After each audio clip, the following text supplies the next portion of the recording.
물론 여긴 국민 라디오.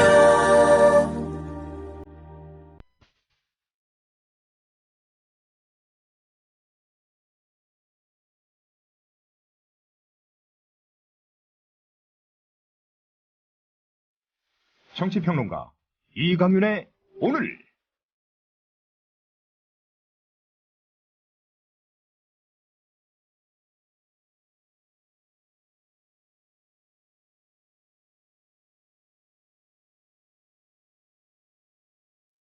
안녕하십니까, 이강윤입니다. 7월 9일 수요일 시작합니다. 서울 동작을 선거는 이번 730 재보선 15곳 중 단순한 한 곳이 아닙니다. 관심 지역에서 태풍의 눈으로 급변했습니다. 누가 금배지를 다느냐의 문제가 아니라 향후 정치적 패권의 중장기적 분수령이 돼버렸습니다. 범야권이 다음 대선에서 정권 교체를 이루려면 이번 동작을 재보선에서 전략적으로 사고하고 대의 차원에서 행동해야 하지 않을까 싶습니다. 개도 구럭도 다 잃고서 조개와 새를 한 목에 챙겨갈 어부의 음흉한 미소를 떠올려 보시기 바랍니다. 민주개혁 진영이 누구에게 빚을 지고 있는지, 그리고 어느 후보가 파괴력이 있는지는 어렵지 않게 동의할 수 있지 않을까요? 광고 듣고 시작하겠습니다. 부장님, 대리운전은 뭐 부를까요? 아, 대리운전 블랙박스 주는 1800-6606 대리운전이 있지 않은가? 아, 20회 이용 시 블랙박스를 주는 1800-6606 블랙박스 대리운전이요? 그럼 검색창에 블랙박스 대리운전을 검색해보게. 홈피에는 다양한 상품들도 있다네. 저기 부장님, 블랙박스 대리운전에서는 국민TV에 후원도 한다면서요. 자네도 블랙박스도 주고 후원도 하는 1800-6606 이용하게. 역시 대리운전은 1800-6606. 커피. 이제 아무거나 마시지 말자. 커피를 즐기는 사람들에게 질 좋은 한 잔의 커피는 하나의 권리입니다. 커피를 아는 전문가가 정성을 다한 로스팅으로 만든 제대로 된 커피. 제제 원두커피로 여러분의 권리를 누려보세요. 02-749-1002. 주소창에는 카페제제.co.kr, 그리고 검색창에는 카페제제를 검색하세요. 카페제제는 서울 용산구에 위치해 있습니다. 카페 제제는 카페가 아닙니다. 커피 전문 인터넷 쇼핑몰입니다. 헷갈리지 마세요. 네, 7월 9일 이 시간까지 주요 뉴스 우선 먼저 보면, 관심을 모았던 광주 광산 의뢰 새정치민주연합에서는 권은희 전 수서경찰서 형사과장을 공천하기로 최종 결정했습니다. 그리고 새누리당에서는 동작 의뢰, 서울 동작 의뢰 나경원 전 의원을 공천했고, 나 전 의원 조금 전에 출마 선언도 했죠. 국회 인사청문회 열리고 있는데 이병기 국정원장 후보자에 대해서 여야가 청문 보고서를 채택했습니다. 값 인상 얘기가 간간히 나왔고 몇 차례 소식 전해드린 바 있는데, 한국 갤럽에서 여론조사를 해봤더니 국민의 60%가 담뱃값을 지금보다 2,000원 올리는 거에 찬성한다, 이런 견해를 보여줬군요. 북한이 스커드 추정 단거리 미사일 2발을 오늘 아침에 동해 쪽으로 또 발사했고요. 방송사 시청 점유율을 조사해봤더니 KBS 공중파입니다. KBS, MBC, SBS 순서로 나타났습니다. 730 재보선 내일부터 이틀간 후보 등록이 이루어집니다. 이 외의 뉴스들은 곧 이어질 뉴스 브리핑에서 김용민 PD와 함께 소상히 알아보겠고요. 청취자 여러분들께 개면적은, 조금 쑥스러운, 그리고 염치 없다는 말씀, 감사하다는 말씀 드리겠습니다. 오늘이 국민TV에서 저에게 기회를 줘서 방송을 시작한 지 딱 100일째 되는 날이라고 그러대요. 오전에 어떤 분께서 페이스북으로 알려주셨고, 그리고 조합원이신 파트러슈님하고 화무11홍님께서 축하 말씀과 함께 이렇게 축하빵? 축하떡이 아니고 축하빵 이런 것들을 잔뜩 이렇게 해서 카페에 주셨고, 국민라디오 그리고 TV 식구들하고 이렇게 잘 논아 먹었고 한데, 그걸 받으면서 솔직히 좀 뭉클했고요. 제가 한 게 뭐 있나 하면은 제가 돌려야 되는 건데, 그래서 좀 어리벙벙하고 염치 없고 감사하고 그렇습니다. 아직 방송 횟수로는 100회는 아니지만, 그러니까 그 뉴스K하고 같이 이렇게 카운트가 될 텐데, 그때 뭔가 국민TV 또는 미디어 협동조합 차원에서 뭔가를 생각하고 계시는 것 같고요. 저는 그냥 100일째인데 이런 문화에 제가 익숙치 않은데 염치 없이 받기만 하고 그래서 감사하고, 그동안 익숙치 못한 방송인데 참고 들어주셔서 대단히 감사하다는 말씀, 하루하루 조금씩 나아지겠다는 말씀 약속으로 드리겠습니다. 깊이 감사드립니다. 자, 김영민 PD 어서 오십시오. 네, 안녕하십니까. 축하드리고요. 아유, 빵 잘 먹었습니다. 저희끼리만 먹어서 청취자분들에게 드려야 되는 팥빵이었습니다. 네. 네. 빵도 파트러슈님 그리고 화무11홍님 다른 분들 감사합니다. 자, 첫 번째 소식 볼까요?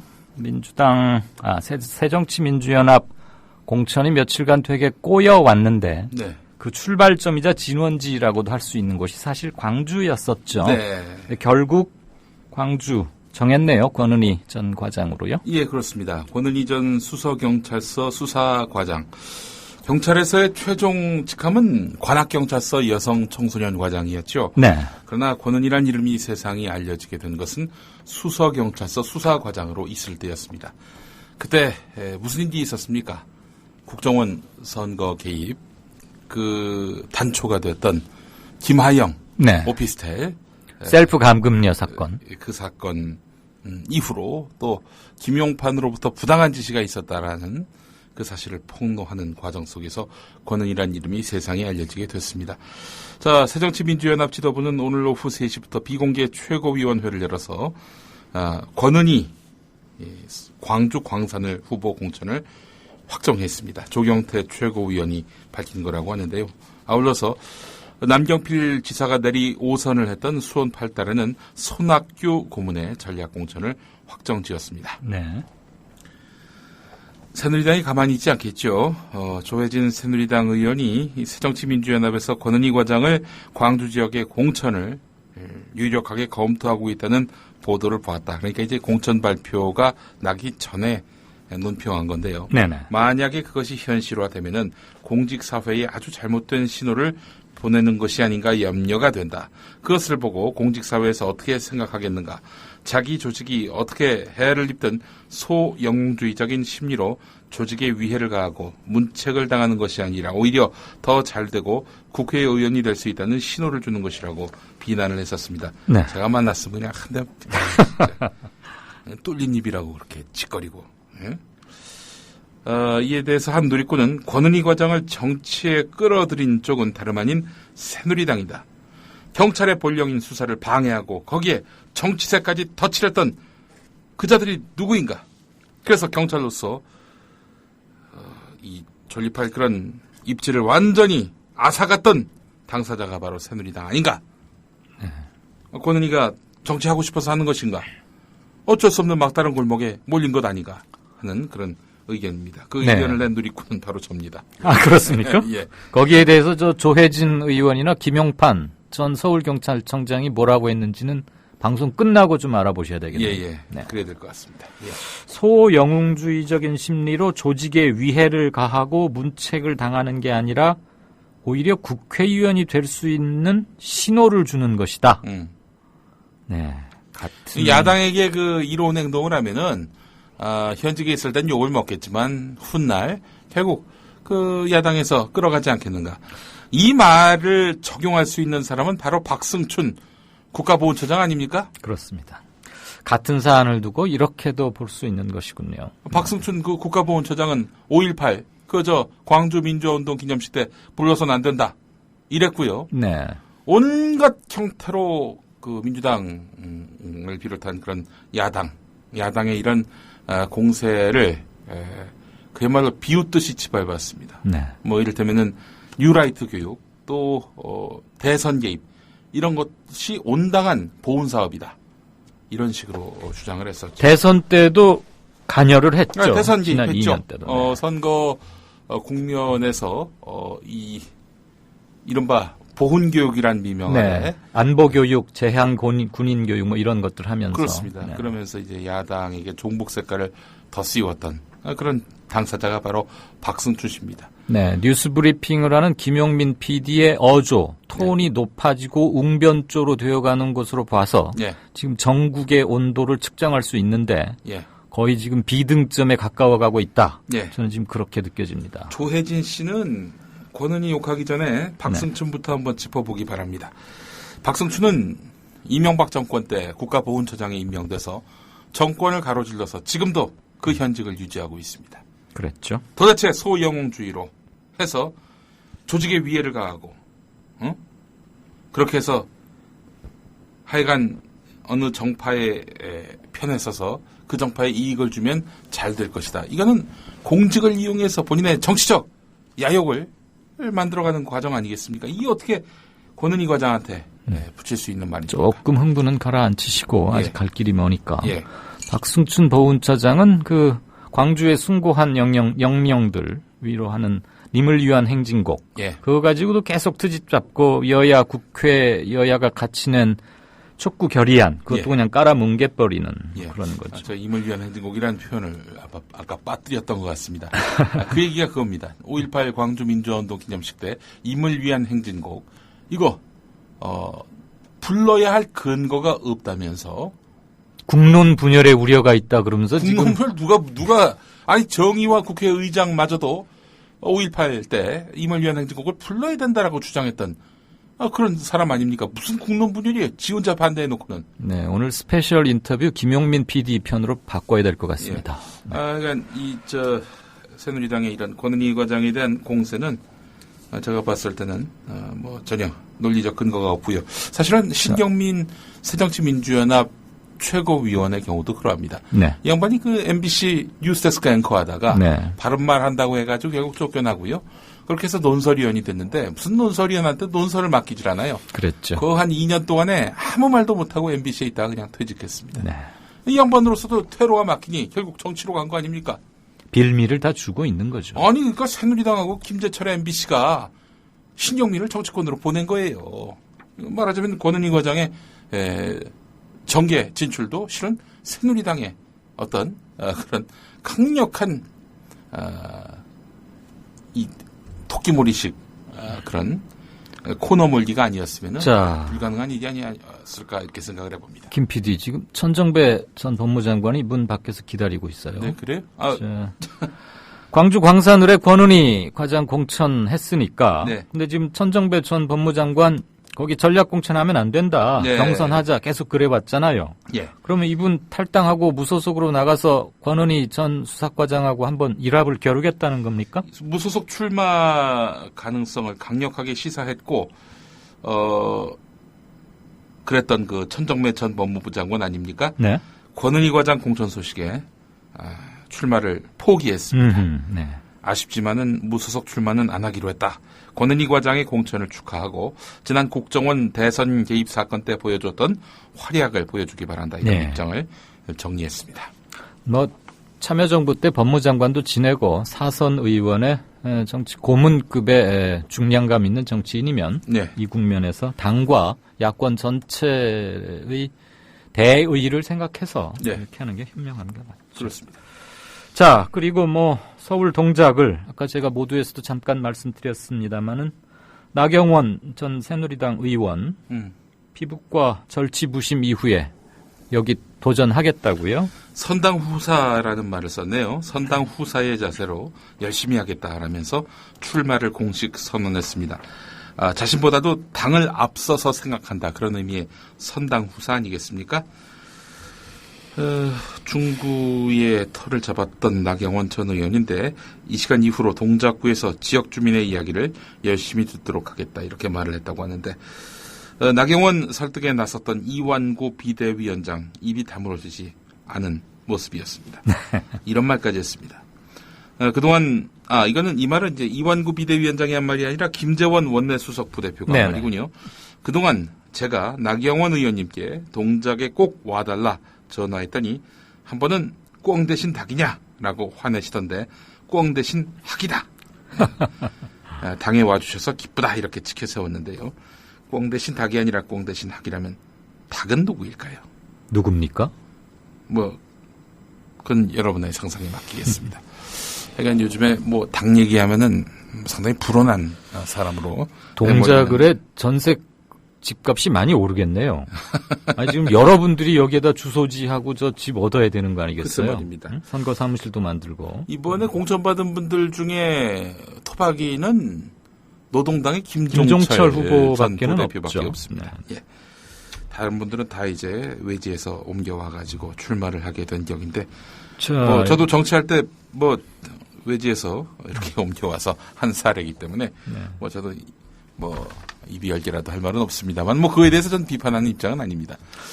그런데 이 퀴즈가 있습니다. 국회의원 선거에서 말이죠. 네. 제가 지금 백령도사입니다. 백령도요? 예를 들어서 예. 백령도에 사는데 포항 을룽군, 포항 남구 을룽 이 지역에 출마를 하려면 반드시 주소지 이전을 해야 될까요? 꼭 그렇게 안 해도 꼭 안 해도 되죠, 사실은. 예, 그렇습니다. 정확하게 하시는군요. 네. 국회의원 선거이기 때문에 국사를 논한 전국구니까 말하자면 그렇습니다.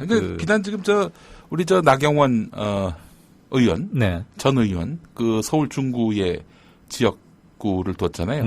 중구가 주소지겠죠. 그러겠죠. 중구에 그냥 살아도 됩니다. 예. 근데 이제 선거 전에 돌입하고 그러면 상대 후보 편에서 주민등록도 이리 안 옮겨놓은 사람을 뽑아서야 되겠느냐 이러니까 이제 부랴부랴 방이나 오피스텔 하나 얻어가지고 이렇게 하고들 그러는데 그렇지만은 상관은 없죠. 지방선거는 반드시 그 지역에 살아야 합니다. 그렇죠. 용인시장 나가려면 용인시에 살아야 합니다. 자, 동작을은 이제 이런 식으로 정리가 됐고요. 광주 광산을도 정리가 됐고 어제 오늘 좀 속도가 빠르군요. 네, 그렇습니다. 한편 충남 서산 태안 여기는 또 한상률 전 국세청장 그림 로비에 노무현 전 대통령의 서거 과정에도 음으로 양으로 영향을 끼치고 했던데 어떻게 됐어요, 이 양반은? 일단 그림 로비와 관련해서는 대법원에서 무죄 판결을 받았죠.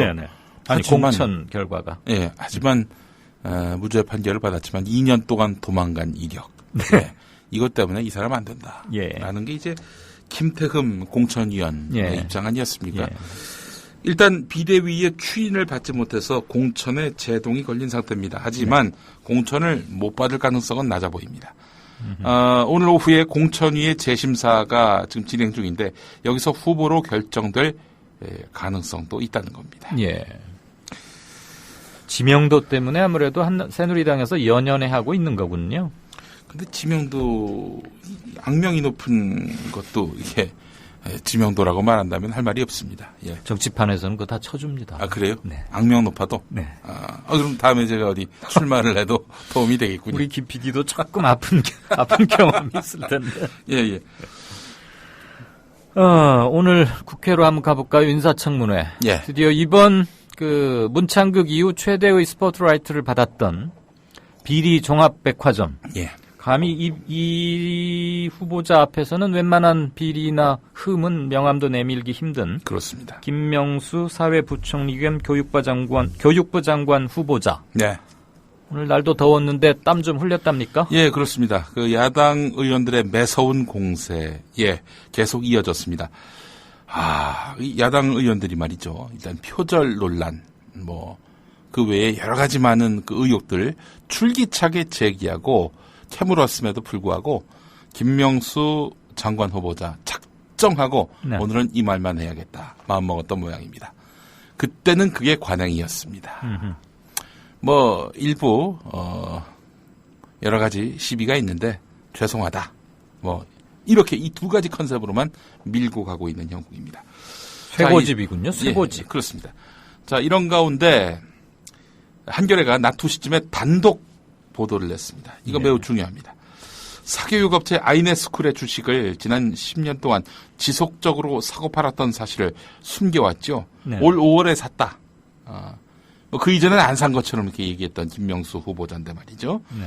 그런데 지난 10년 동안 지속적으로 사고 팔았단 말이죠.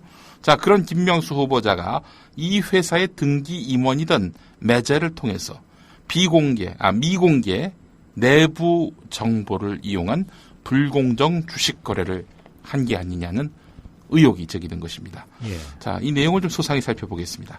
김명수 후보자의 주식 거래 내역을 보면은 2003년 7월 4일 아이네스쿨의 전신인 디지털 온넷의 주식 2,466주를 678만 원에 사들였습니다. 그로부터 3일 뒤인 7월 7일, 2003년 7월 7일에는 3,534주, 그러니까 989만 원을 사들여서 총 6,000주가 됐습니다. 자, 그로부터 이틀 뒤 디지털 온넷은 현대카드의 비밀번호 보호 시스템을 개발하기로 했다. 이 현대카드의 대형 사업 수주하기로 했다. 이런 식의 공시를 띄웠습니다. 벤처 중소기업이 대기업 집단 계열사와 시스템 개발 계약을 맺은 거. 이거 당연히 주식시장에서는 호재지요. 이 공시를 띄운 책임자가 누군가 봤더니 주모 당시 전무입니다.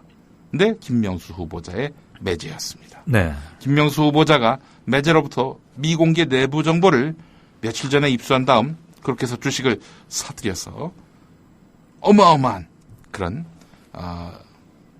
차익을 남긴 거 아니냐. 이런 의혹이 나오는 것입니다. 이거요.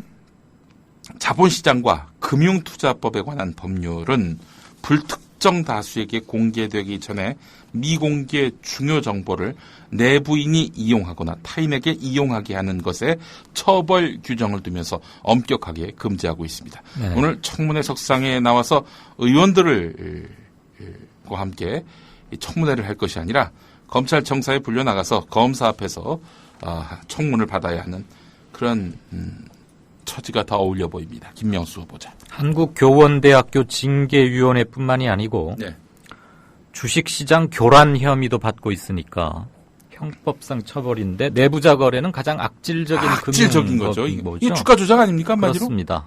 참고로 한 말씀 드리자면 주식시장 교란하는 것, 예. 뭐 내부자 거래라거나 이런 것들 네. 서양에서는 예.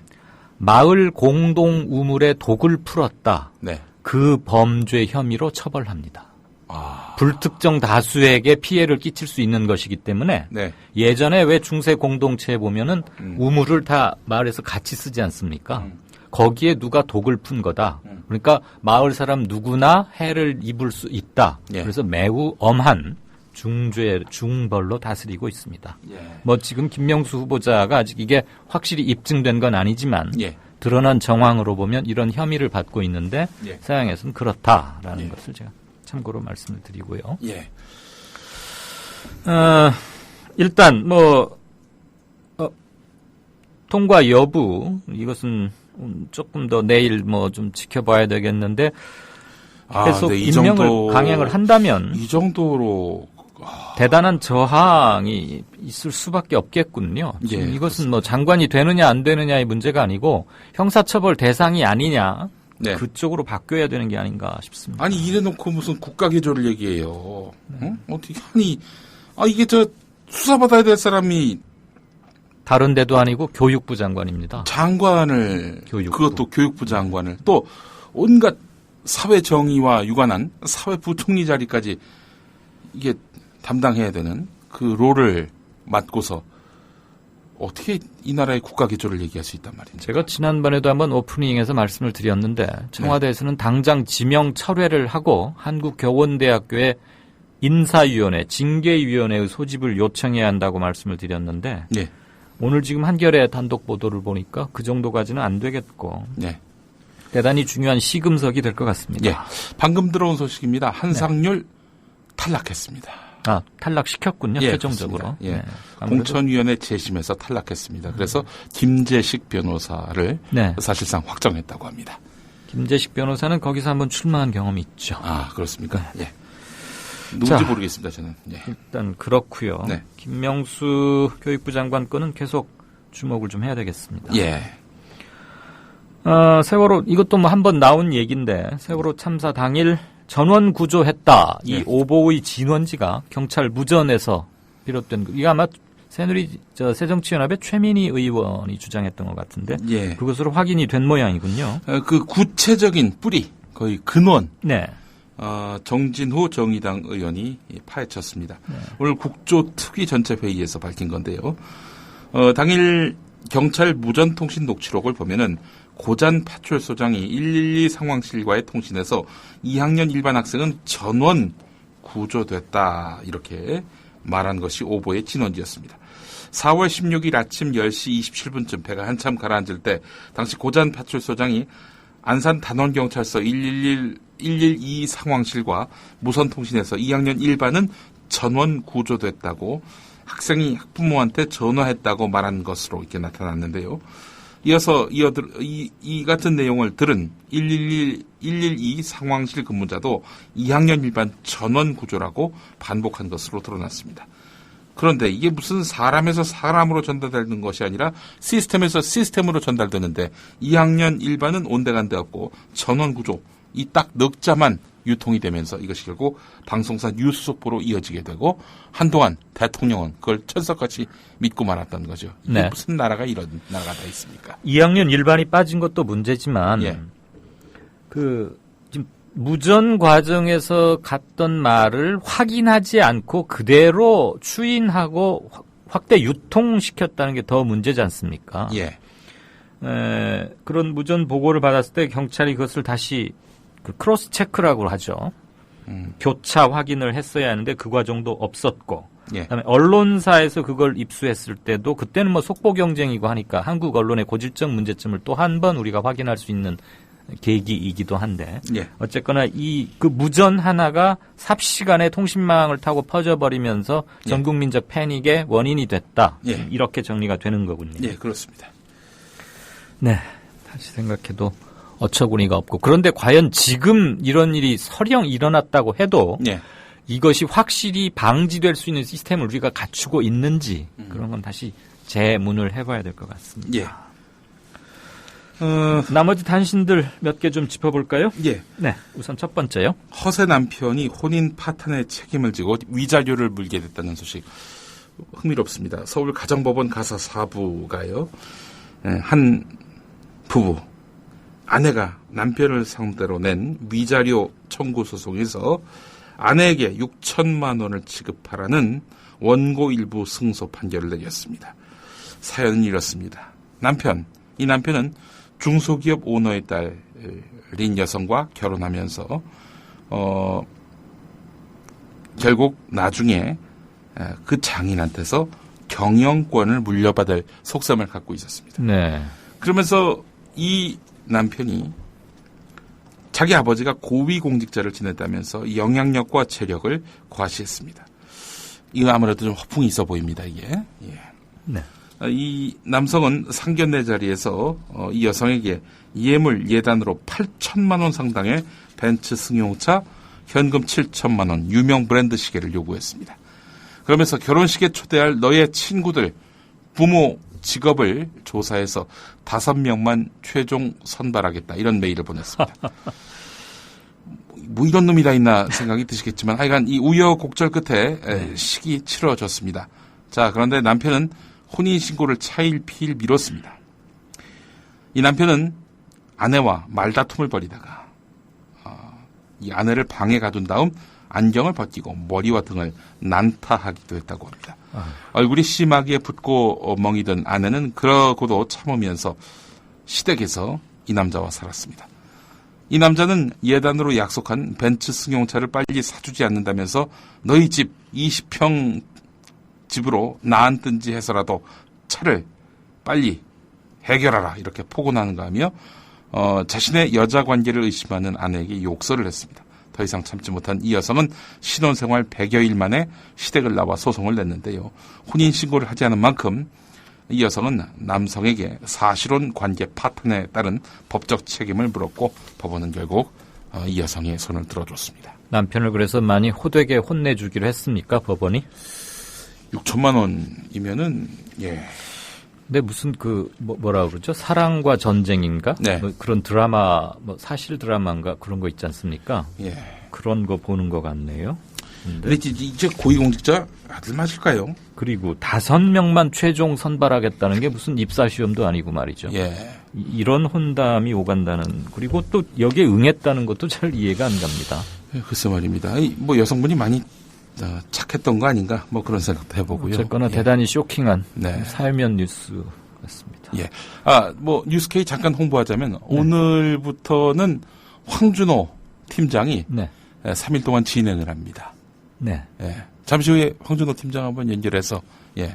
오늘 뉴스케이 어떻게 진행할 건지 한번 포부 물어보셔도 좋을 것 같습니다. 그동안 김용민 PD 9시 TV까지 출연하시느라고 고생 많으셨습니다. 아니, 제가 또 나옵니다. 아, 그래요? 뉴스 리뷰를 또 제가 합니다. 화면이 아주 꽉 차 보여서 예. 노종면 앵커가 상대적으로 훨씬 훈남으로 보이던데. 아니, 원래 훈남이었는데 네네.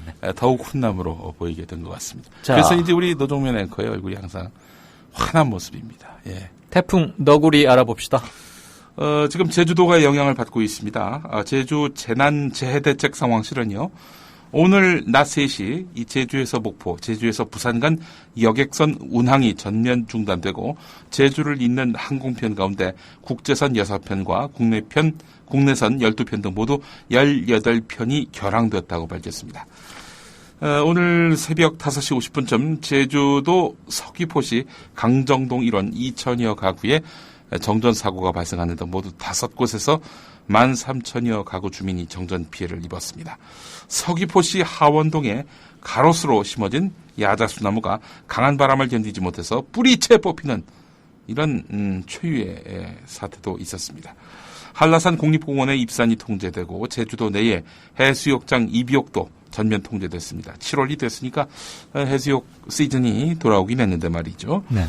자, 실종자 가족들 여러모로 마음 졸이겠죠.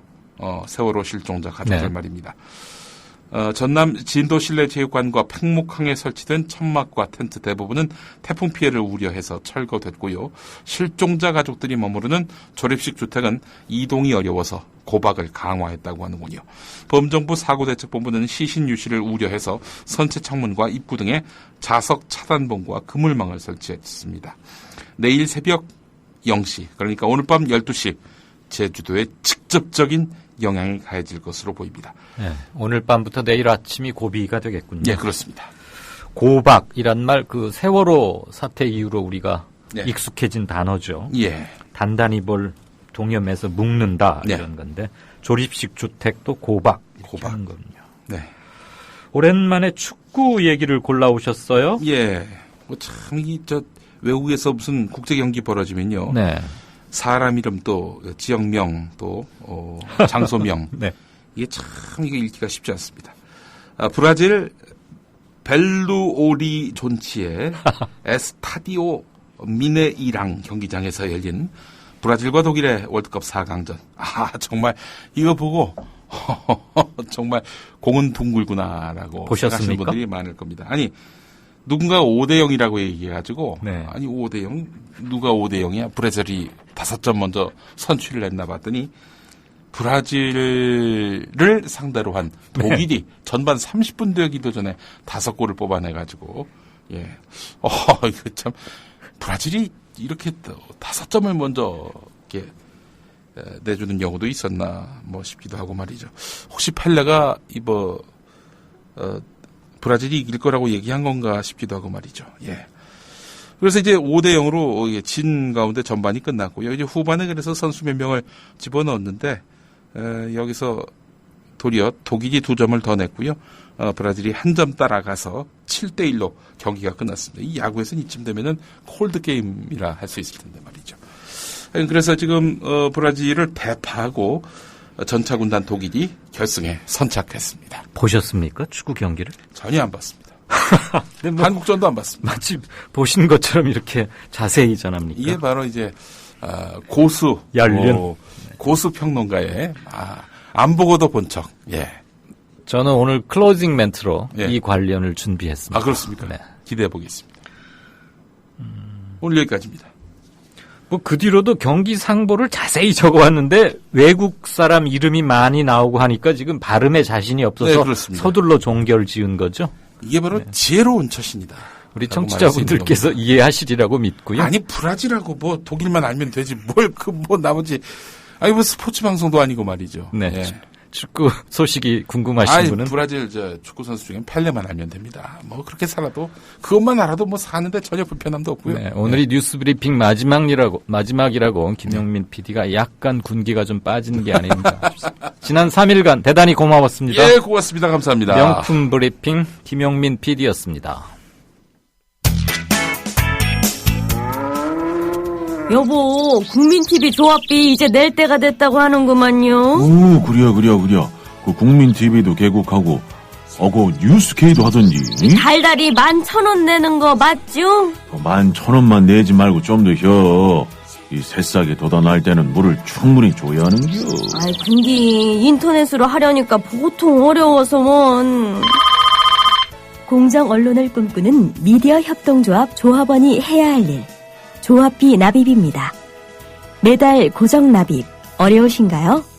월요일부터 금요일까지 아침 9시부터 저녁 6시까지 서울 전화 3144-0933 3144-7737로 전화하세요. 사무국 요원들이 친절하게 안내해드리겠습니다. 서울 전화 3144-0933 또는 3144-7737 여기는 진짜 언론, 미디어 협동조합입니다.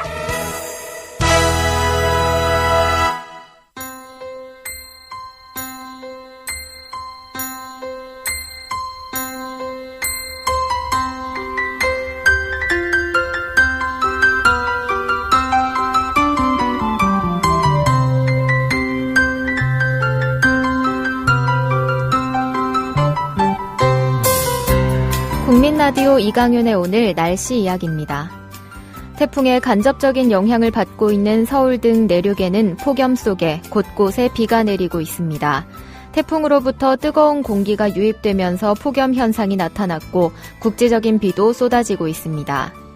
태풍의 직접 영향권에 들어있는 제주도에는 강풍을 동반한 시간당 30mm 안팎의 강한 비가 쏟아지고 있습니다. 제주도와 제주 전해상, 남해 먼바다에는 태풍 경보가 계속되고 있고 남해안과 영동 남부에는 강풍주의보도 내려져 있습니다. 바람에 날리기 쉬운 간판이나 시설물 관리 잘 하셔야겠습니다. 현재 제8호 태풍 너구리는 서귀포 남쪽 먼 해상에서 북진하고 있고 중형급의 강한 위력을 유지하고 있습니다. 태풍은 오늘 밤 우리나라에 가장 가까이 접근한 뒤 방향을 틀어 내일 오전에는 일본 규슈에 상륙할 것으로 보입니다. 이에 따라 오늘 저녁부터 내일 오전까지는 이번 태풍의 최대 고비가 되겠습니다. 특히 제주도와 남해안, 경남 동해안은 피해가 우려되고 있습니다. 내일은 새벽에 전남과 제주를 시작으로 낮에는 경남 지방에도 태풍의 영향권에서 서서히 벗어나겠습니다. 지금까지 변현주였습니다.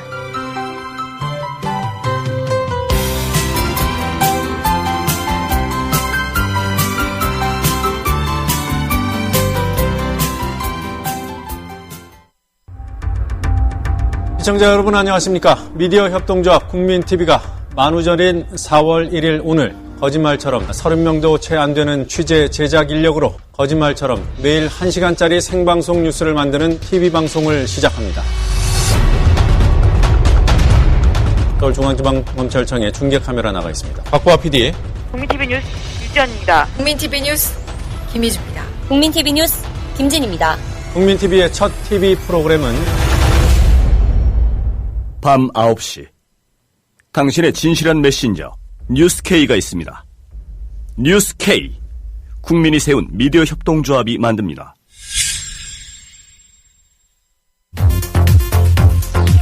또 하나의 공정 언론, 국민TV 뉴스. 한국의 오프라인 뉴스, 온라인 여론, 국민TV 뉴스에 접속하시면 한눈에 만나실 수 있습니다. 또 하나의 진짜 언론, 국민TV 뉴스. 뉴스.국민.tv 미디어 협동조합 국민라디오, 국민TV의 자매 인터넷 신문, 국민TV 뉴스에 지금 접속하세요.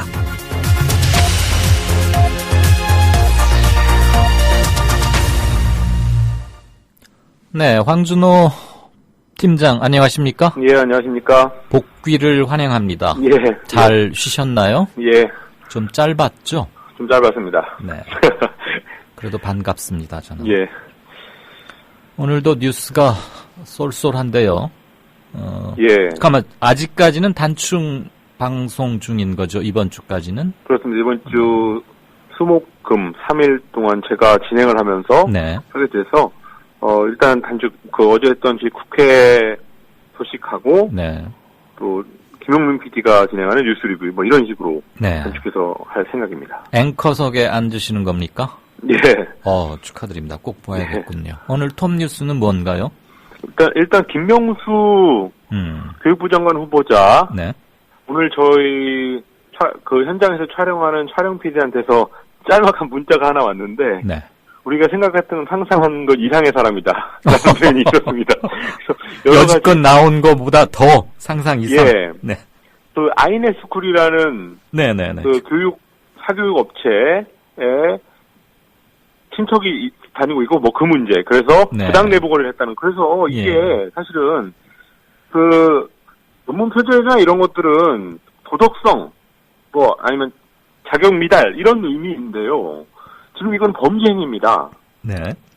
사전에 내부 정보를 빼내서 기업의 내부 정보를 빼내서 주식을 잔뜩 사놓고 그 기업에서 어떤 대기업과의 협력을 한다, 사업을 한다 그러는 공시를 하면서 주가가 올라가면 다시 팔아서 차익을 실현하는 것. 예.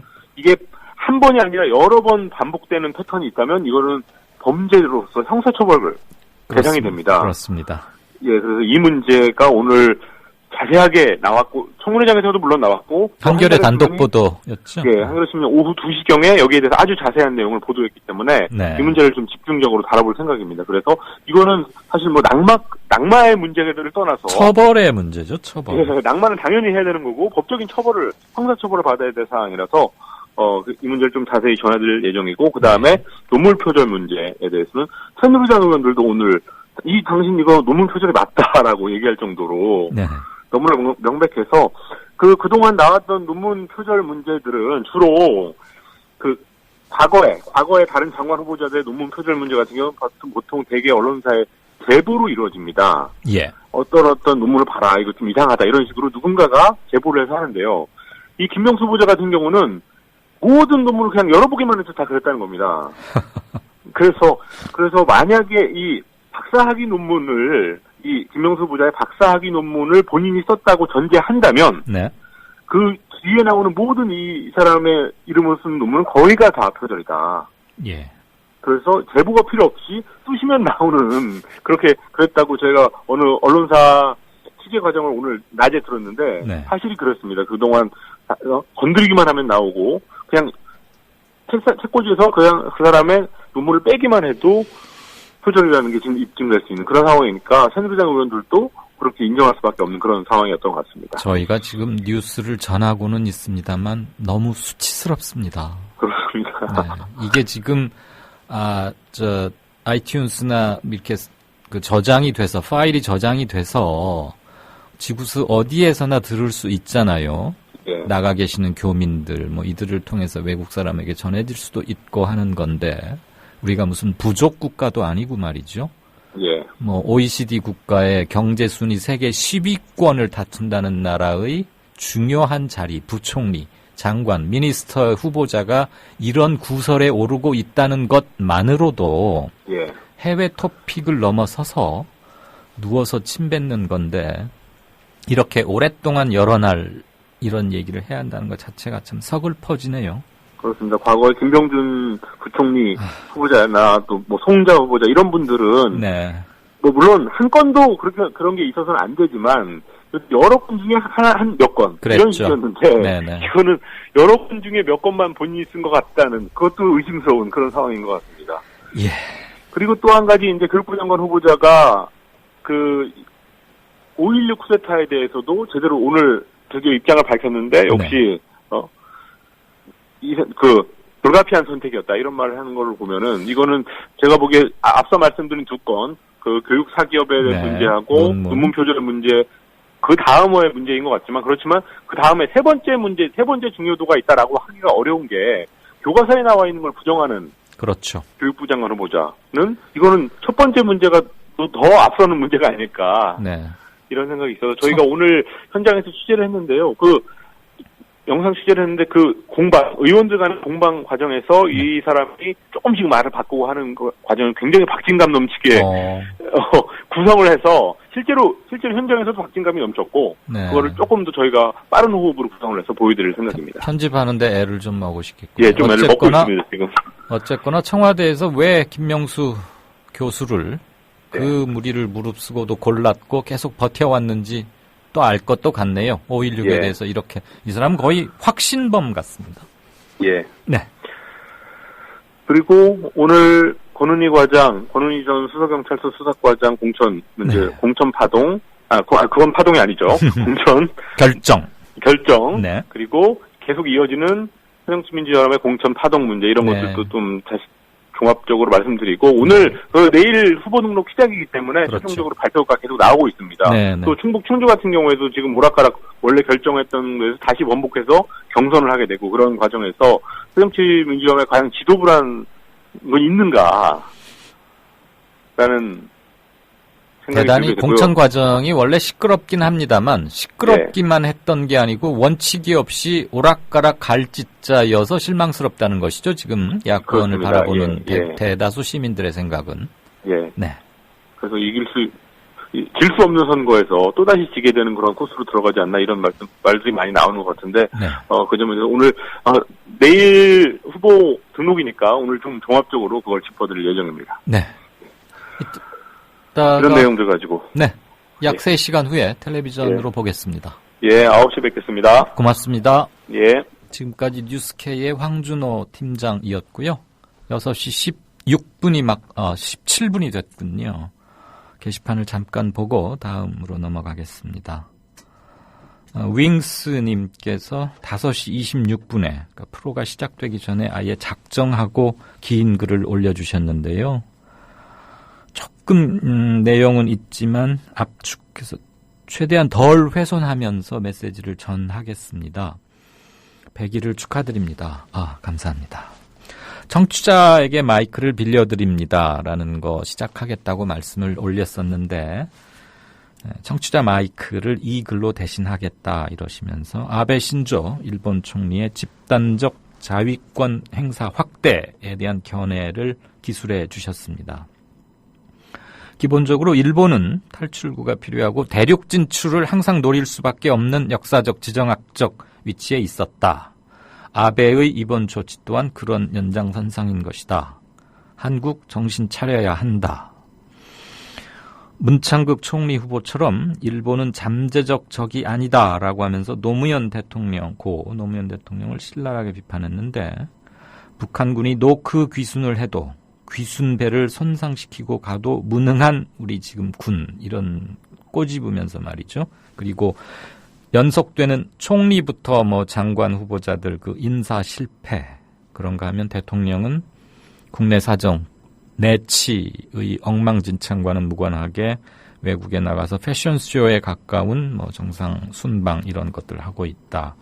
그래서 너무 나라가 지금 중심도 못 잡고 있고 도대체 기강은 해이해져 가고 있고 기틀은 무너져 가고 있고 그런데 거기에 야당 또한 재구시를 못하고 있다. 새정치란 말이 부끄럽지 않느냐. 그러면서 새누리당과 새정치연합의 대호각성을 촉구하는 청취자 칼럼으로서 아주 손색 없는 글을 써주셨습니다. 제가 지금 막 읽으면서 이렇게 몇 줄을 서너 줄을 한 줄씩 요약하다 보니까 원문을 조금 훼손한 감은 있습니다만 그 점은 윙스님께 죄송합니다만 100일을 맞아서 이렇게 써주신 거 그 메시지도 훌륭했고 잘 읽었습니다. 감사드립니다. 그리고 많은 여러분께서 참 남사스러운데요. 100일 얘기해 주셨고요. 초심을 잃지 않고 겸손하게 그렇지만 구두가 아니라 발등은 확실히 긁도록 열심히 하겠습니다. 그리고 인력 운용이 지금 굉장히 빡빡한 편인데 아침부터 밤늦게까지 거의 올라운드 플레이어 역할을 해준 우리 김용민 PD 오늘로서 이제 뉴스 브리핑은 3일째 해줬지만 다시 한번 고맙다는 말씀 그리고 미디어 협동조합 모든 식구들과 열정적으로 청취해 주시고 글 올려주시는 모든 분들과 함께 이런 거 나누고 싶고요. 권은희 전 수사과장에 대한 공천 기대감 이런 것들 많이 표현해 주셨네요. 축구 얘기 나오니까 또 아주 전문적으로 써주신 분들 많이 계십니다.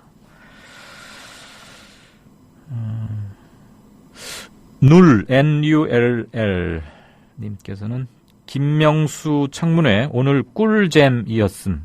꿀잼? 꿀처럼 재밌었다 이 말인가요? 그러면서 윤진숙한테 미안했음 이렇게 하셨네요. 이것도 아주 단 두 줄에 해학과 페이서스를 아주 압축시켜 주신 것 같습니다. 윤진숙 전 환경부 장관, 해수부 장관 말씀하시는 거죠. 아무튼 인사가 망사인데 현 정부는 출범부터 지금까지 1년 6개월이 되어오도록 하루도 제대로 된 인사를 하는 날이 없고 결국은 우리 돈이고 우리의 기회, 우리의 시간이 날아가는 건데 말이죠. 조금 있다가 다시 한번 시간이 되면 챙겨보도록 하겠습니다. 동아일보 해직 언론인의 모임인 동아자유언론 수호투쟁위원회 김종철 위원장. 그는 국민TV 스튜디오 입구에 붙은 글귀를 감격 어린 눈으로 지켜봅니다. 그것은 자신들이 1974년 10월 24일 편집국 입구에 게시한 동아투의 결의문 사본이었습니다. 저기 스튜디오에 사진을 걸어놓은 거 보니까 저희 113명이 해직 당할 때 그것이 부당하다고 항의하시다가 자진 사퇴하신 송건호 선생님 중앙정보부에서 받은 고문 때문에 파킨슨씨 병으로 몇 해 전에 돌아가셨고 왜 국민TV는 40년 전 동아투의 결의문을 입구에 붙였을까요? 그 투쟁 정신을 이어받아 공정 언론을 건설하겠다는 의지 때문입니다. 이것이 어디 미디어 협동조합 몇몇 임직원만의 숙제이겠습니까? 죽은 언론인의 사회에 역사를 살아가는 모든 시민에게 던져진 사명일 것입니다. 미디어 협동조합의 조합원이 되주십시오. 국민.tv에 접속하시면 됩니다. 2014년 4월 1일은 한국 언론사의 역사적인 날이 되리라고 생각합니다. 동아투의 사람들을 뒤에서 여러분이 원하는 모든 일을 힘껏 도와드리길 약속드립니다.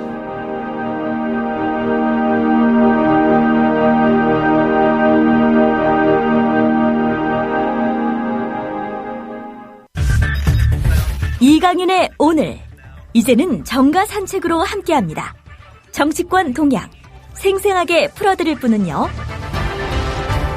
네, 양정대 기자 안녕하세요. 네, 안녕하세요. 네, 바로 들어갈까요? 안철수 공동대표가 권은희 전 수서경찰서 수사과장 전략 공천하는데 힘을 썼다 그런 얘기 돌던데 맞습니까? 일단 사실관계를 100% 확인을 할 수는 없습니다만 현재 당 안팎에서는 대체로 그런 의견들이 많이 나오고 있습니다. 네.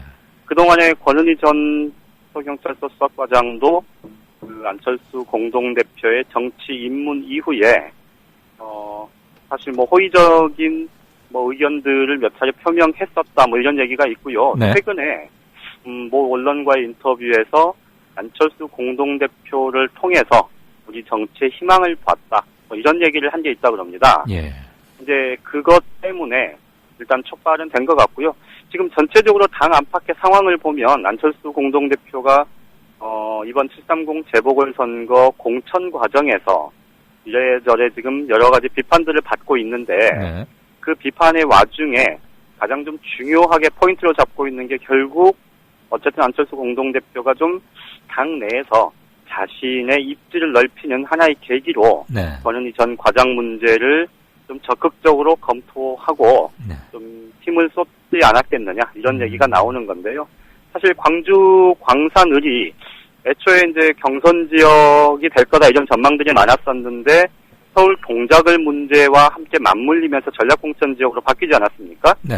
그 과정에서 광주 광산을을 전략공천 지역으로 묶어두는데 안철수 공동대표가 굉장히 좀 많이 노력을 했었다. 이런 얘기가 당 안팎에서는 굉장히 좀 신중하게, 그러니까 비중 있게 그렇게 얘기가 나오고 있습니다. 그러면 말이에요. 네. 권은희 전 수사과장이 거론될 때 바로 이제 뒤따라 나왔던 얘기들인데 이번에 출마를 하면 물론 좋은 정치적 자원인 건 맞지만 네네. 출마 타이밍을 놓고 요번에 바로 나와버리면 국정원 댓글 사건 진실을 밝히는데 결과적으로 조금 마이너스가 되는 건 아니냐 이런 우려가 있었잖아요. 그랬었죠. 그건 어떻게 될 것 같아요?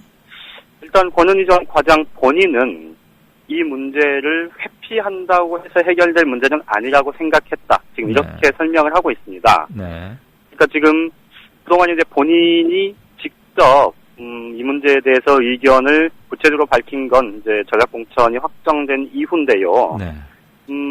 말씀드린 대로 이 문제가 지금 내가 피한다고 해서 이 문제의 진실이 밝혀지는데 피한다고 해서 해결될 문제는 아니다. 그리고 진실이 밝혀진다면 이 진정성을 의심받는 문제는 오히려 부차적인 문제다. 네. 이렇게 설명을 하고 있는데요.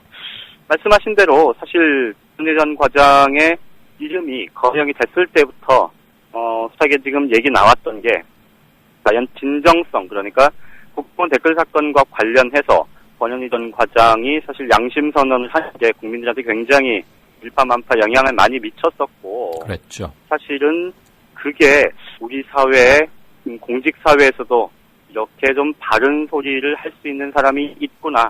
이런 어떻게 보면 좀 희망을 받다 그럴까요? 네. 그런 게 좀 있었을 텐데, 실제로 지금 당 내에서도 사실 권은희 전 과장의 이번 출마, 그러니까 말씀하신 대로 정치적으로 훌륭한 자원인 건 맞지만, 예. 이번에 출마하는 게 결과적으로 앞으로 댓글 사건과 관련한 공판이든 아니면 그걸 포괄해서 네. 진실을 밝히는 데 있어서 진정성이 의심받기 시작하는 그런 계기가 된다면 오히려 좀 걸들이 되지 않겠느냐. 예. 이런 염려들이 좀 나오고 있고요. 실제로 오늘 권은희 전 과장 공천 소식이 확정되자마자 새누리당에서는 곧바로 대변인 논평을 통해서 권은희 전 과장의 진정성 문제, 그리고 최근까지도 본인이 출마에 대해서 부정적인 입장을 갖고 있다가 내일부터 당장 재보궐선거 등록인데 네. 바로 전날 이렇게 전격적으로 출마를 선언하는 게 과연 옳은 거냐, 진정성이 있는 거냐, 이제 이런 비판들을 하고 나서서 좀 논란은 좀 있을 것 같습니다. 새누리당이 그 진정성을 거론하기에는 자격은 조금 부적절해 보이긴 하는데요. 그렇죠. 예. 당 사람들이니까 뭐든지 한번 시비를 붙잡고 걸고 넘어지는 게 또 그쪽 동네 생리이긴 하니까 그렇다고 치고. 네네. 권은희 전 수사과장의 그 말 그대로, 쌍따옴표 그대로 한번 보면은 진실이 더 밝혀지기 바라는 마음에서 출마를 결심했다.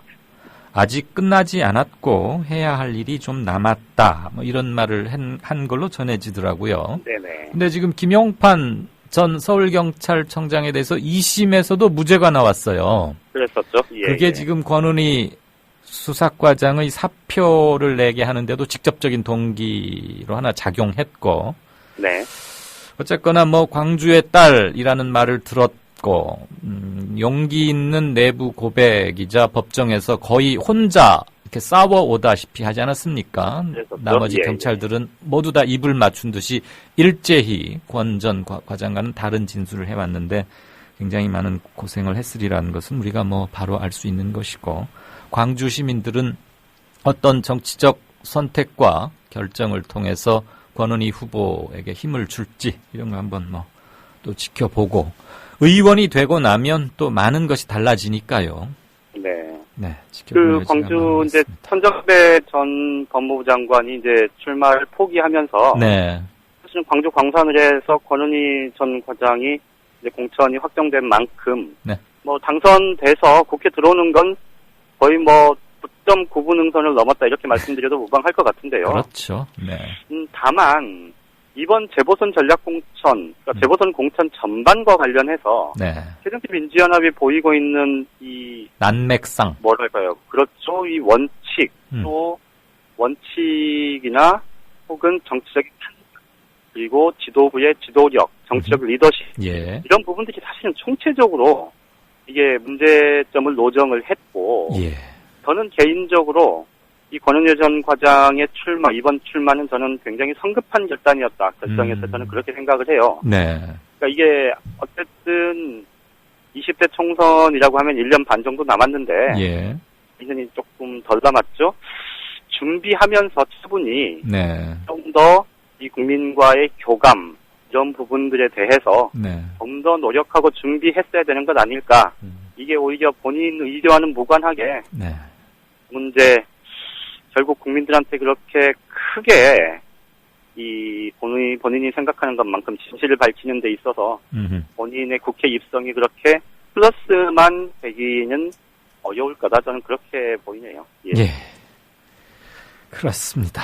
아무튼 새정치민주연합의 공천 과정을 둘러싼 리더십 부족, 부재, 난맥상에 대한 우리 양 기자의 지적은 매우 온당하고 매섭고 아프고 이것이 좀 보약이 돼야 할 텐데 잘 들을지 모르겠습니다.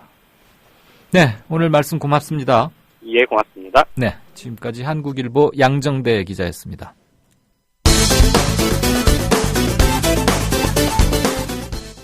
5.16은 쿠데타인가 아닌가?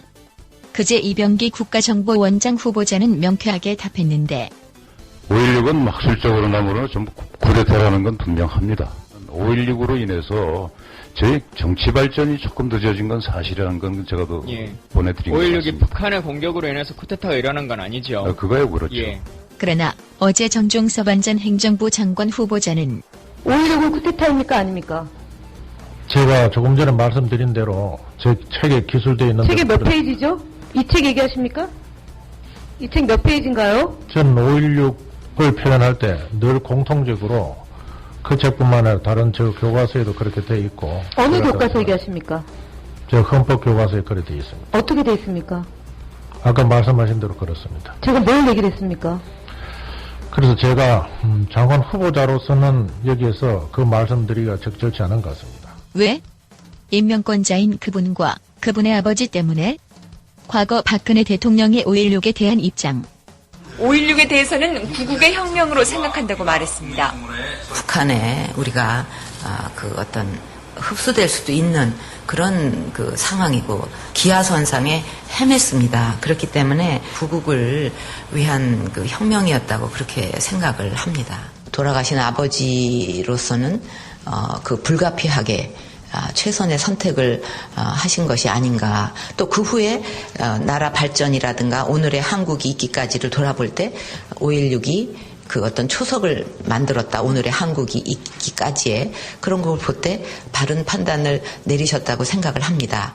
이랬다가 대선 직전에는 5.16, 유신, 민혁당 사건 등은 헌법 가치가 훼손되고 대한민국의 정치 발전을 지연시키는 결과를 가져왔다고 생각합니다. 이로 인해 상처와 피해를 입은 분들과 그 가족들에게 다시 한번 진심으로 사과드립니다. 제가 학자로서 61년도 5월 16일 날 있었던 일에 대해서는 물론 저에 대한 생각과 다른 분도 계시죠. 5.16 쿠데타 당일 시청 앞 광장에서 현장을 진두지휘하는 박정희, 5대 대통령 취임식에서 선서하는 박정희, 여기에는 그 어디도 쿠데타라고 규명되어 있지 않습니다. 여기 이 장면에는요, 146페이지에는 지금 얘기하는 거는 그러면은 제가 보는 146페이지와 역사 이 헌법 이야기 몇 페이지를 보면은 쿠데타라고 기술되어 있습니까? 몇 페이지입니까? 제가 지금 책을 안 가지고 있어서 그렇죠. 이런 불성실한 답변 태도에 국회 안전행정위, 새정치연합 간사, 정청래 의원. 이러한 국민을 무시하는 정종섭 장관 후보자 헌법학자로 온 것도 아니고 서울대 교수로 이 자리에 앉아있는 것도 아닙니다. 장관은 공직을 나서려고 국민 앞에 검증대에 선 겁니다. 이러한 오만불신한 태도로 어떻게 이 청문회를 계속할 수 있겠습니까? 이런 태도를 고치지 않으면 청문회를 계속하는 의미가 없을 것 같습니다. 책 봐라. 거기 나와 있다. 마치 책 선전하러 나온 듯한 정종섭 후보자. 결국 새정치연합 노웅래 의원에게 패기를 드는데 5.16을 분명히 저서에서 구태타라고 해놓으시고 말은 못하겠다라는 거는 사실이 아니, 잘못 기술했기 때문에 그런 겁니까? 잘못 기술한 거 아니죠? 잘못 기술한 거 아닙니다. 잘못 기술한 거 아닌데 글은 썼는데 말은 못하겠다. 이거는 국회를 무시하는 겁니까? 그렇지 않습니다. 그러면요. 5.16 구태타입니까? 아닙니까? 얘기하세요. 노웅래 의원님, 제가 구태타예요? 구태타 아니에요? 얘기하세요. 아니면 아니다. 김영 기자 얘기를 하십시오. 제가 말씀드린 대로 61년 5월 16일 있었던 일에 대해서는 정확하게 제가 61년 그렇게 얘기하지 마시고 5.16이에요. 5.16이 구태타라고 쓰셨으니까 확인하는 겁니다. 구태타예요? 구태타 아니에요? 맞습니다. 맞다는 게 무슨 말입니까? 구태타예요? 그렇습니다. 그래요? 네. 그렇게 얘기를 하셔야죠.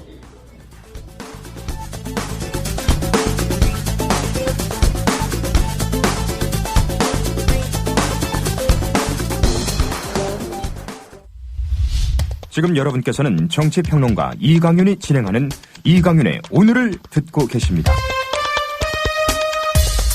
이강윤의 오늘은 팟캐스트 포털 팟빵에서 다시 들으실 수 있습니다. 의견과 건의가 있으시면 게시판에 남겨주세요. 네, 오늘이 세 번째 시간인데 불과 짧은 한두 주일 사이에 여러분의 많은 관심과 애정과 질책 이런 것들을 함께 받고 계시는 분이죠. 윤재석의 국제뉴스 비껴보기. 어서 오십시오, 윤재석 의원님. 네, 안녕하십니까. 안녕하십니까. 국제뉴스 비껴보기니까 네. Congratulations on your 100 days. 한국말로. 네. 그리고 제가 요걸 하나 달아드릴게. 아니, 지금 방송해야 되는데. 네, 아니, 근데 요거 뭐냐면 네네. 아시다시피 세월호 참사 잊지 말자 하는 리본 아닙니까? 네. 근데 어제 이제 제가 시청 앞에 가서 얼마 전에 했던 걸 잊어버렸어요. 그래가지고 한 20개를 갖고 있는데 집에 들어갔더니 우리 집사람이 또 그래. 누가 좌파 아니랄까봐. 아니 이게 좌파만 달고 다닙니까? 자, 윤 의원님. 네. 네. 지금 이스라엘하고 팔레스타인 문제가 심각하죠? 그렇습니다. 이 이스라엘 하마스라는 게 이제 팔레스타인 자치정부 산하의 강경 무장단체죠. 네. 충돌이 점점 격화되는 상황인데요. 오늘 BBC, 로이터, AP, AFP 등 외신은 진짜 와글와글합니다. 누구 말 맞다나. 네. 와글와글하고 네. 국내 언론들은 거의 이걸 취급 안 하는데 그래도 괜찮은 신문 하나. 중앙일보가 이걸 대서특필했습니다. 네. 역시 제가 이제 중앙일보 국제부에서 좀 배웠기 때문에 역시 이 중앙일보 국제부는 괜찮다. 뭐 이런 생각이 드는데 각설하고 이스라엘이 현지 시간 8일부터 오늘 새벽까지 가자 지구에 150여 곳을 공습합니다. 네.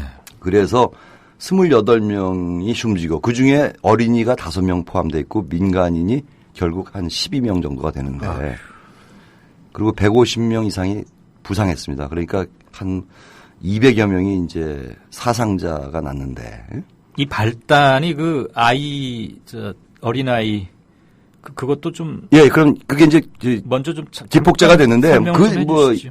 그보다 2012년에도 1차 이제 8일 교전이라는 게 있었습니다. 그러니까 계속되는 상황이에요. 끊이지 않고 이게 소강 국면보에다가 또 뭐 그런 아이 뭐 이렇게 죽은 거 이렇게 되면 또 불이 붙고 이런 건데 오늘 이스라엘은 예비군 4만 명을 동원하면서 지상군 투입 채비에 나섰습니다. 근데 이스라엘 예비군은 거의 정규군하고 똑같은 거 아시죠?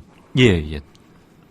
그러니까 이제 팔레스타인 강경 무장 조직의 하마스는 이스라엘 수도인 예루살렘 그리고 텔아비브 등 중심 도시를 처음 로켓포로 공격하는 겁니다. 그다음에 이제 또 북부 도시인 하이파라고 있지 않습니까? 왜? 거기까지 확대를 하니까 이게 거의 뭐 지금 전역이 그러니까 결국 전면전 양상으로 가는 거죠. 네. 지금 뭐 유럽이나 뭐 외신들은 이걸 아주 연일 매 시간 톱 뉴스로 다루고 있고. 근데 우리나라는 참 그 이상해 아까도 말씀드렸지만 이게 사실 지구촌에 굉장히 큰 이슈인데. 글쎄요. 그걸 그냥 뭐 대충 흘려버리는 거예요. 한 신문 빼놓고. 그래서 지금 저희가 윤 의원을 모셨으니까. 네. 뭐 얘기 물어보시죠. 네. 그러면 전면전으로 비화될 가능성이 어느 정도 있다고 보십니까? 저는 한 80 내지 90% 확률이다. 그러면 제3차인가요? 4차인가요? 또 중동전쟁으로 확산되는 그렇죠. 겁니까? 예, 그렇죠. 그렇게 될 수 있죠. 왜냐하면 이게 중동 지역에 이해가 엇갈린 아주 첨예한 지역 아닙니까? 또 미국이 가만히 있을 수 없을 거 아니에요? 예, 미국 역시 미국입니다. 예상대로 전통적 우방 혈맹인 이스라엘 지원에 나섰죠. 네. 현지 시간 8일 그러니까 사실상 오늘 새벽인데 조지 어니스트 백악관 대변인 어니스트예요. 네. 이름이. 예. 근데 이 사람이 뭐라고 정직해요? 했냐면 그러니까 하마스가 이스라엘에 계속 로켓 공격을 하며 고의로 민간인을 겨냥하는 것을 규탄한다. 이스라엘의 방어권을 지지한다.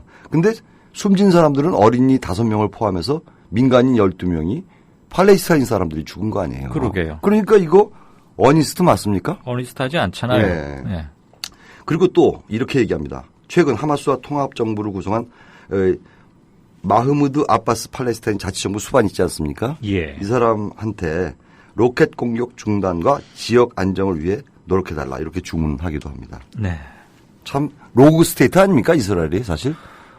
핵도 갖고 있고. 만약에 전면전 확산 그리고 미국 개입하고 그러면 아랍이 또 가만히 있지 않을 거고. 예. 그럼 기름값 또 막 오를 수도 있겠네요. 그렇죠. 그러면 뭐 제 4차 오일 쇼크 같은 게 또 일어날 수도 있죠. 예. 우리는 갑갑해지죠. 우선 아랍권의 반응은 어떻습니까? 그게 일단은 중요할 것 같은데. 예. 뭐 아시겠지만 아랍권 22개 나라로 구성된 그 아랍연맹이라고 있지 않습니까? 네네. 예, 아랍연맹은 이스라엘의 가자지구 공습을 중단시키기 위해서 유엔 안보리 긴급 소집을 추진하고 있다는 것이죠. 예. AFP 통신 보도입니다만은. 그리고 터키 역시 외무부 성명에서 이스라엘이 즉각 공습을 중단하라. 유엔을 비롯한 국제사회의 개입이 필요하다. 이렇게 얘기했는데 여기 한 가지 또 팁을 드리면 우리의 자랑스러운 유엔 사무총장 반기문 옹께서 하마스의 이스라엘 로켓 공격을 비난하면서 양쪽의 민간인 살상과 지역 불안정을 불러오는 행위를 피해달라고 요구해서 이스라엘과 미국 편을 들어줍니다. 예. 훌륭하신 분인데 또 이런 발언을 하시다니. 그래서 반기문 옹이라고 하셨나요? 예. 마음에 안 들어서? 예. 근데 사실 그렇다고 아까 터키에서 그 요구하는 유엔 안보리 여러 본들. 중국 빼놓고 팔레스타인 편 들어줄 나라가 누가 있습니까? 글쎄요. 네? 그러게요. 그렇다는 거죠. 뭐 미국이 버티고 있는데 뭐 안보리 열어봤자 러시아가 약간 뭐 왔다 갔다 할 수도 있어요. 왜냐하면 러시아는 아무래도 이란 편이거든요. 이란 문제로 미국하고 대립하고 있으니까 러시아는 약간 저울질을 할 거예요. 근데 중국은 확실히 이제 팔레스타인 편을 들겠죠. 아니 그런데 그런다 한들 만장일치제잖아요. 그렇죠. 그러니까 뭐 미국이 있는데 뭘 상정해봐야 부결되는 거예요. 네. 그러나 반기문 총장한테 옹이라고 하는 건 제가 윤 의원께 노익장이라고 했다가 격렬하게 반발하셨던 걸 생각하면 조금 형평을 잃은 호칭이 아닌가 싶습니다. 격렬하게 반발을 안 했습니다. 그냥 좀 수정해달라고 그랬지. 알겠습니다. 일단 이스라엘과 팔레스타인 사태는 앞으로도 한 이슈일 수밖에 없고 며칠 더 계속 확전 여부를 봐야겠죠. 우리로서는 아랍과 기름값 이런 문제 큽니다. 시진핑 국가주석 중국 뭐 요즘 많이 바쁘네요. 예, 바빠요. 굉장히 바쁩니다. 지금은 오늘은 이제 오늘 내일 이틀간 베이징에서 열리는 US China Strategic Economic Dialogue 그러니까 미중 전략 경제 대화에 이제 기조연설을 했습니다. 그래가지고 얘기를 하기를 갈등은 대화로 풀어서 새로운 대국 관계를 건설해야 한다. 그러니까 양쪽이 다 대국이라 이거죠. G2. 그리고 또 이어서 중국과 미국은 서로 국가 형태가 다르기 때문에 갈등이 있기 마련이다. 또 경제 인문 교류뿐 아니라 국가 문제에 대해서도 서로 균형을 맞춘 새로운 연합 관계를 맺는 것이 중요하다. 네. 그러니까 결국 이게 신형 대국 관계를 구축하자 이런 얘기를 했는데요. 참고로 시진핑이 양국 전략 경제 대화에 참석한 것은 이번이 처음입니다. 6번 동안에 한 번도 참석하지 않다가 요번에 참석. 그러면 중국 주석으로서는 첫 참석한 겁니까? 그렇죠. 예. 네. 그리고 6번밖에 안 했으니까. 네네. 근데 아니, 지금 시진핑을 취임한 지 1년 정도밖에 안 되니까. 아, 그렇죠. 예. 이전 주석들은 참석하지 않았는데. 아니, 그 대화 자체가 없었죠. 아, 예. 그 전 주석 시절에. 그러면 그렇게 고위급 접촉을 중시하고 있다. 뭐 이거의 반영이겠네요. 그렇죠. 예. 그만큼 서로 미중 간에 갈등 내지는 긴장이 있으면서도 얘기는 해보자. 그리고 서로 아는 거죠. G2. 네. 결국은 우리가 선수끼리. 네. 우리가 다투거나 경쟁하거나 결국 앞으로 국제 세계 질서는 우리가 만들어갈 수밖에 없다. 아, 당연하죠. 그러니까 균형과 견제 속에서 뭘 해나가자. 볼 텐데. 존 캐리, 이 사람 간단치 않은 사람이잖아요. 미국 반응은 어떻습니까? 존 캐리 미 국무장관이 이제 2인 대표 중에 한 사람으로 왔죠. 재무장관하고 이제 캐리 국무장관인데. 네. 어차피 전략 및 경제 대화니까. 그렇죠. 네. 이렇게 얘기했습니다. 우리의 안보 현안 협력은 좋은 관계를 바탕으로 한다. 한 가지 분명한 게 있다. 우리는 아시아에 아주 큰 이익을 갖고 있고 부상하는 힘, 그러니까 중국을 지칭하는 거고 기존의 힘, 미국을 지칭하는 거죠. 네. 모두에게 서로 손해가 되지 않는다. 이게 거의 선문답 수준이죠. 아까 시진핑도 선문답을 했고. 그 중간 질문 하나 해도 됩니까? 예, 뭐 제가 아는 바가 있다면. 아니 그 뭐 외교관들 하는 얘기가 원래 알아듣기 힘들고 예. 그냥 뭐 아주 뜬구름 잡듯이 지금 선문답이라고 하셨는데 그런 레토릭을 감안하더라도 예. 자 중국과 미국이 하나는 부상하는 힘이고 예. 하나는 원래 있던 미국 기존의 힘인데 그 캐리 주장이죠. 그래요. 예. 근데 어떻게 서로에게 손해가 되지 않아요? 부딪히면 반드시 어느 한쪽은 이익을 보고 어느 한쪽은 손해를 보게 되어 있는 게 물리학적 힘의 역학 질서 아닙니까? 그러니까 미국 입장에서는 네가 부상하는 힘이었는데 그 전까지는 좀 누를 수 있었는데 네. 이제 누르기가 힘들어졌으니 예. 싸우지 말고 좀 잘 지냈으면 좋겠다. 이런 표현의 레토릭 아니냐. 그러면 말을 이렇게 했어야죠. 어떻게 해요?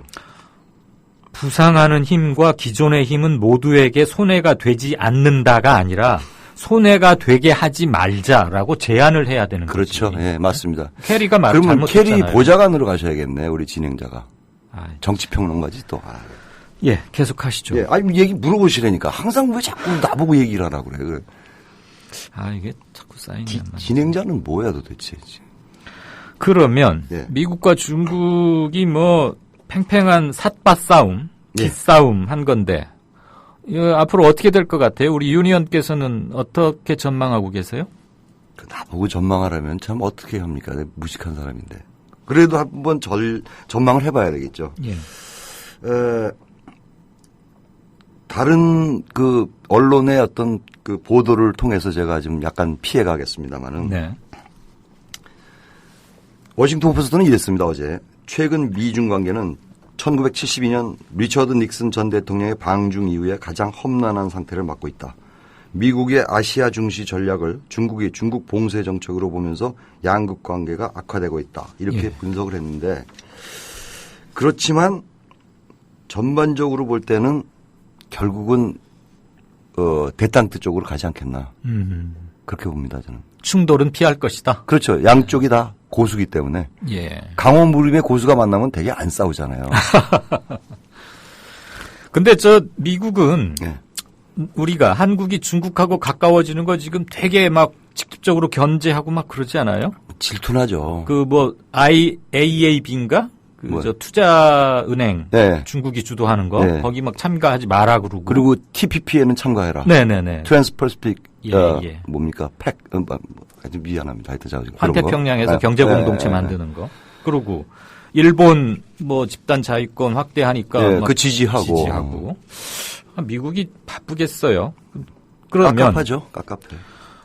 이 지금 복잡한 이 동북아를 중심으로 한 환태평양의 이 역학관계 쉽게 3대 핵심 쟁점 중심으로 좀 가르마 좀 타주세요. 예. 3대 핵심 쟁점이라고 하면 사이버 해킹 논란, 네. 그리고 해상 영유권 갈등. 이게 뭐 센카쿠 열도 디아오에 대한 중일 간의 갈등을 이제 미국에서 뒷받쳐 주는 거냐, 일본을. 예. 그 다음에 위안화 평가 논란. 이것도 굉장히 셉니다. 이게 경제 문제인데. 네.